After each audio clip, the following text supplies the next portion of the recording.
وہ کمرے میں بیٹھی ہر چیز کا معائنہ کر رہی تھی۔ اس وسیع کمرے میں ایک جہازی سائز کا بیڈ، صوفہ، ڈریسنگ ٹیبل اور ساتھ ایک بڑی سائز کی الماری تھی جس میں وہ منہ دیے کچھ ڈھونڈنے کی کوشش کر رہا تھا۔ اس کے سر پہ اس وقت غصہ اس حد تک سوار تھا کہ اس کا بس نہیں چل رہا تھا۔ اپنے کمرے میں بیٹھی اس لڑکی کو تباہ و برباد کر دے، مار دے یا کہیں زندہ ہی کاٹ دے، لیکن جو فیصلہ ہو چکا تھا وہ اس کے خلاف نہیں جا سکتا تھا۔ فیصلے کے خلاف جانا مطلب اپنی عزت کا سودا کرنا۔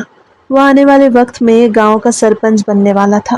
صدیوں سے خانزادہ خاندان کے ہی وارث سرپنچ بنتے آئے تھے اور آگے بھی یہی ہونا تھا۔ اسے تو کوئی دلچسپی نہ تھی گاؤں کا سرپنچ بننے میں، لیکن داجی کی خواہش اور مان کو مد نظر رکھتے ہوئے وہ مان گیا تھا۔ کل بھی جرگے میں اس لڑکی کو لے کے جانا ضروری تھا۔ اگر لڑکی کل یا آنے والے دنوں میں جرگے میں حاضر نہ ہوتی تو یقیناً اس کے لیے بڑی مصیبت ہو سکتی تھی۔ کہاں وہ ایک پڑھی لکھی ماڈرن لڑکی اپنی زندگی میں شامل کرنا چاہتا تھا، اور کہاں ایک گاؤں کی گنوار لڑکی جو کہ عمر میں بھی اس سے کافی حد تک چھوٹی تھی، اس کے ساتھ زبردستی باندھ دی گئی۔ اسے رہ رہ کے اس لڑکی کے بھائی پر غصہ آ رہا تھا۔ کیا اسے صرف اس کا چچا زاد ہی ملا تھا قتل کرنے کے لیے؟ کیا اس لڑکے کو کوئی اور نہیں ملا تھا قتل کرنے کے لیے؟ وہ لڑکی کسی اور کی بنی ہو جاتی لیکن اس کی نہ ہوتی، کم از کم اس کی زندگی تباہ ہونے سے تو بچ جاتی۔ اسے اس وقت فکر تھی تو بس اپنی۔ غصہ تھا جو کہ کم ہونے کا نام ہی نہیں لے رہا تھا۔ وہ الماری کی ایک ایک چیز کو نکال کے باہر پھینکتا، نہ جانے کیا ڈھونڈ رہا تھا۔ اپنی مخصوص چیز مل جانے پہ اس نے رخ موڑا اور گن لوٹ کی۔ بیٹھ کے کونے پہ بیٹھی تمنا نے زبان ہونٹوں پہ پھیری۔ تھوک نکلا۔ یہ کیا ہے اور کیوں نکالا آپ نے؟ وہ ہکلاتی بمشکل بولی تھی۔ نظر نہیں آ رہا کہ کیا ہے؟ سائم نے سوال کیا، لیکن تمنا کی حیرت سے آنکھیں پھیلی تھی۔ وہ ساکت نظروں سے بس گن کو دیکھ رہی تھی۔ اسے خاموش دیکھ وہ خود ہی بولا، بندوق ہے، انگلش میں اسے گن کہتے ہیں۔ شرافت سے یہ سارا سامان سمیٹو اور جب تک میں نہ آ جاؤں اس کمرے سے باہر نہیں نکلنا۔ رہی بات تمہارے بھائی کی، اس کا تو میں کام ہی تمام کر کے آتا ہوں آج۔ اسے صرف میرا چچا زاد ملا قتل کرنے کے لیے، اور میری قسمت دیکھو، وہ بھی اکلوتا اور میں بھی اکلوتا۔ ظاہر سی بات ہے ونی کرنا تھا، کوئی تو چاہیے تھا بلی کا بکرا بنانے کے لیے، لیکن تمہاری قسمت کھل گئی لڑکی۔ تم نے کبھی ایسا گھر، ایسا کمرہ، ایسی چیزیں تو دیکھی بھی نہیں ہوں گی جو آج تمہارے سامنے تمہیں نظر آ رہی ہیں۔ بہت خوش ہو رہی ہوگی نا تمہیں اس کمرے میں آ کے، لیکن یاد رکھو اس جنت جیسے گھر کو تمہارے لیے جہنم نہ بنا دیا تو میرا نام سائم خان زادہ نہیں۔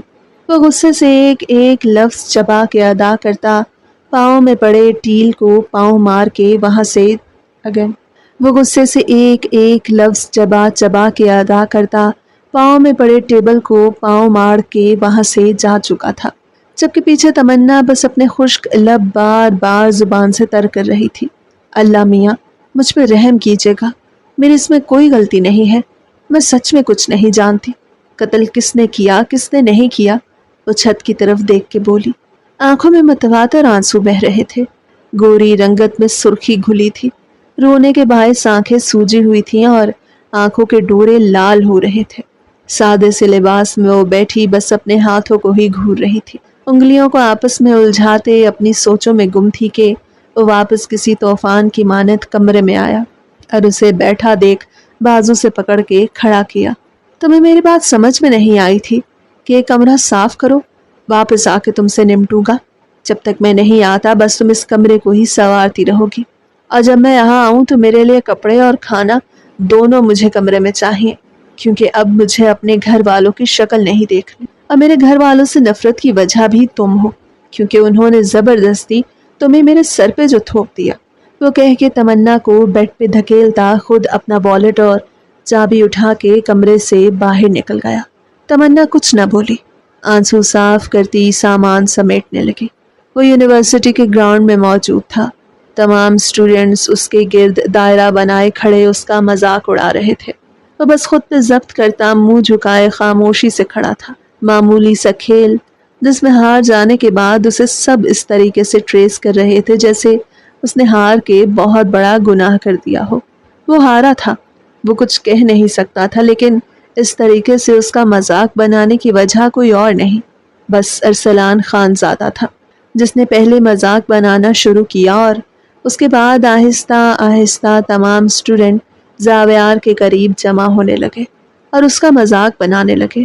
زاویار کا بس نہیں چل رہا تھا کہ دور بیٹھے ہنستے ارسلان کو بھی ابھی جان سے مار دے۔ ایک چھوٹے سے کھیل کو اس نے حد تک ارسلان خان زادہ نے اپنے سر پہ سوار کر لیا تھا کہ اس طریقے سے اسے بے عزت کروا کے خود بھی لطف اندوز ہو رہا تھا اور اپنے گروپ کے ساتھ بیٹھا ہنس رہا تھا۔ زاویار خان زادہ اس دائرے سے نکلتا یونیورسٹی سے چلا گیا۔ دماغ میں مسلسل ارسلان کا ہنستا چہرہ گھوم رہا تھا۔ پہلے تو زاویار نے خود کو پرسکون کرنے کی کوشش کی، لیکن جب اسے محسوس ہوا کہ اس کی انا پہ وار کیا گیا ہے تو اپنی انا کو تسکین پہنچانے کے لیے کچھ سوچتا تیزی سے بائک چلاتا اپنی منزل کی طرف روانہ ہو گیا۔ ارسلان خان زادہ کو ابھی گھر آئے تھوڑا ہی وقت گزرا تھا کہ سائم خان زادہ اس کے پاس آ کے بیٹھا۔ ارسلان کو تھکا تھکا دیکھ ارحم کو فکر ہوئی۔ کیا ہوا ہے؟ ارسلان، تھکے ہوئے لگ رہے ہو، خیریت تو ہے؟ یونیورسٹی میں آج تو آف تھا نا، تو کیوں گئے تھے آج؟ سائم نے فکر مندی سے ارسلان کے سر پہ ہاتھ رکھتے ہوئے پوچھا۔ تمہیں تو بہت تیز بخار ہو رہا ہے، چلو ڈاکٹر کے پاس چلتے ہیں، ارسلان کے بولنے سے پہلے ہی سائم نے کہا۔ ارسلان مسکرایا اور ارحم کا ہاتھ پکڑ کے اسے واپس بٹھایا۔ ارے بھائی، کیوں فکر کرتے ہیں آپ؟ یہ معمولی سا بخار ہے، جلدی ٹھیک ہو جائے گا، بس آپ میرے پاس بیٹھے رہیں، ہم ساتھ میں کھانا کھاتے ہیں، پھر میں تھوڑی دیر آرام کر لوں گا تو خود ہی ٹھیک ہو جاؤں گا۔ آپ فکر نہ کریں، آپ سارا دن کام کرتے ہیں، تھک جاتے ہیں، اس وقت میری فکر نہ کریں، خود کو مزید پریشان نہ کریں، میں بالکل ٹھیک ہوں، اور ہم پکنک پہ گئے تھے، یونی آف تھی اس لیے۔ ارسلان نے محبت سے سائم کو اپنے پاس بٹھاتے ہوئے کہا۔ سائم مسکرایا۔ وہ دونوں بچپن سے ساتھ تھے، اور تو اور وہ اس کا کزن تھا، بھائی سے بڑھ کے جس کی حفاظت کرنا اور محبت کرنا سائم خان زادہ اپنا فرض سمجھتا تھا۔ تمہاری فکر نہیں کروں گا تو اور کس کی فکر کروں گا؟ ایک ہی تو بھائی ہے میرا، تمہارے علاوہ اللہ نے مجھے نہ بہن دی اور نہ ہی بھائی، اور تم مجھے میری جان سے زیادہ عزیز ہو، سمجھے؟ خیال رکھا کرو خود کا، سائم نے ارسلان کو اپنے سینے سے لگاتے ہوئے کہا۔ ارسلان خوش دلی سے مسکرایا اور سائم کے پاس بیٹھا، سائم سے باتیں کرنے لگا۔ بھائی آج کیا ہوا میں آپ کو بتاتا ہوں۔ ارسلان چہک کے بولتا سیدھا ہو کے بیٹھا، وہ کسی بچے کی مانند چہکا تھا۔ سائم نے دلچسپی سے ارسلان کو دیکھا اور آئی برو چکائی تو ارسلان مسکرایا۔ وہ ہے نا زاویار، بہت اچھلتا ہے نا وہ اپنے دم پہ کہ مجھے کبھی کوئی شکست نہیں دے سکتا، بہت اوور کانفیڈنس تھا اسے، آج میں نے ہار کا مزہ چکھا دیا، اور آپ کو پتا ہے ہماری کلاس کے بوائز اور گرلز نے مل کے اس کا مذاق اڑایا، مجھے تو بہت مزہ آیا، وہ ہنستا ہوا بتا رہا تھا۔ سائم کے ماتھے پہ بل نمایاں ہوئے۔ ارسلان، یہ کون سا طریقہ ہے؟ ہار جیت انسان کی قسمت میں ہوتی ہے، اس طریقے سے کسی کا مذاق نہیں اڑانا چاہیے، سائم نے سمجھانے والے انداز میں کہا، لیکن اس کا لہجہ کافی حد تک سخت تھا، جسے محسوس کر کے ارسلان نے اپنا سر جھکایا تھا۔ لیکن بھائی، وہ بھی تو اسی طریقے سے ہمیشہ میرا مذاق اڑاتا ہے، جب بھی مجھے اکیلا دیکھتا ہے مذاق اڑانے آ جاتا ہے۔ ہار جیت اگر زندگی کا حصہ ہوتی ہے اور قسمت میں ہوتی ہے تو پھر وہ ایسے میرا مذاق کیوں بناتا ہے؟ وہ منہ بسور کے کہتا رخ بدل گیا۔ یہاں تمہیں اپنی غلطی دکھائی نہیں دی ارسلان؟ سائم نے سوال کیا تو ارسلان نے حیرت سے سائم کو دیکھا۔ اس کی نظروں میں سوال دیکھ سائم نے ارسلان کو اپنے قریب کیا۔ وہ اکیلے میں آپ کا مذاق بناتا ہے، آپ کو چھیڑتا ہے، لیکن آپ نے کیا کیا؟ سب بوائز اور گرلز کے سامنے اس کا مذاق بنا دیا۔ اس طریقے سے بات انا پہ آ جاتی ہے اور انسان اپنی انا کی تسکین کے لیے کچھ بھی کر گزرتا ہے۔ کل صبح اٹھتے ہی سب سے پہلے آپ جا کے اس سے معافی مانگو گے، پھر اس کے بعد دوسرا کوئی کام۔ سمجھ آئی بات؟ سائم نے ارسلان کو تنبیہ کرتی نگاہوں سے دیکھا تو ارسلان نے اس بات میں سر ہلایا۔ چلو آؤ، کھانا لگ گیا ہے، کھانا کھاتے ہیں، پھر جا کے سو جائیں گے، اور صبح اٹھتے ہی آپ نے پہلے معافی مانگنی ہے۔ سائم اپنی بات واپس دہراتا اپنا ہاتھ ارسلان کے سامنے پھیلا چکا تھا۔ ارسلان نے کچھ نہ کہا، بس منہ بسورتا اٹھا اور سائم کا ہاتھ پکڑ کے کھڑا ہوا۔ ارسلان پاؤں میں چپل اڑیستا اس کے ساتھ ساتھ چلنے لگا۔